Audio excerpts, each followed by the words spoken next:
Lolth is one of the most famous villains in all of D&D history, right? Going down to the very, very early modules that would come out, which was the Queen of the Demonweb pits. That was Lolth.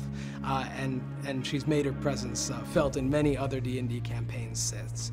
Lolth is a goddess. She's not a demigod, she's not a powerful demon only, she's a full-on goddess. That means something in the D&D world, meaning she's a very, very powerful character and a very famous character. Lolth has her drow followers working on this very large plot that she has to basically take over Toril, the planet that they're actually on. And one of the ways that she's going to conquer this world is with this ritual that the drow do. It's called the Darkening. Darkening is a magical form of night. It's almost like an eclipse or something that follows the drow with them wherever they go. The drow are much less powerful when they're not in the darkness. They've become acclimated to living in the Underdark. They're used to living in total darkness, and it gives them an advantage over their enemies. And when they attack the overworld of Faerun, they bring the darkness with them. And this is something the players will encounter. In designing the Demonweb, we heavily relied on the writings of Wizards of the Coast. They basically have some short snippets of what the Demonweb should look like. And so we took those writings and we tried to realize them with a concept artist. We heavily collaborated with Wizards of the Coast to make sure we were hitting the right vision, and it was in line with what they thought as well.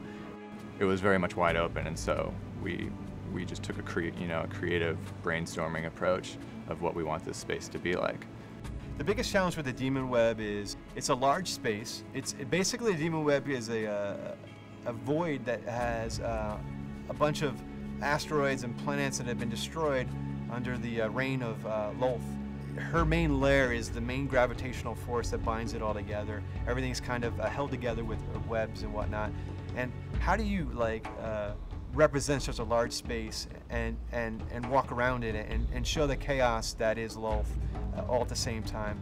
The cool thing about the Demonweb is it's really not like any other space, in that it's this kind of free-floating void in which there are all these broken pieces of world that have been, sucked in to this space by Lolth and almost caught in her web. And the players, are traveling through this space where it's like there's no up, right? So what's really important for Jeff and I is to give the players that sense of vertigo, of disorientation, obviously without making anybody sick, but we want to capture that to help make this space feel very unique. For me, just the epicness of it, that's really hard. We set our bar really high from basically the concepts and the CG videos we've done. So we want to hit that bar. We want the players to be wowed when they walk into space and really feel, wow, not only is this scary, but wow, this is pretty cool looking too.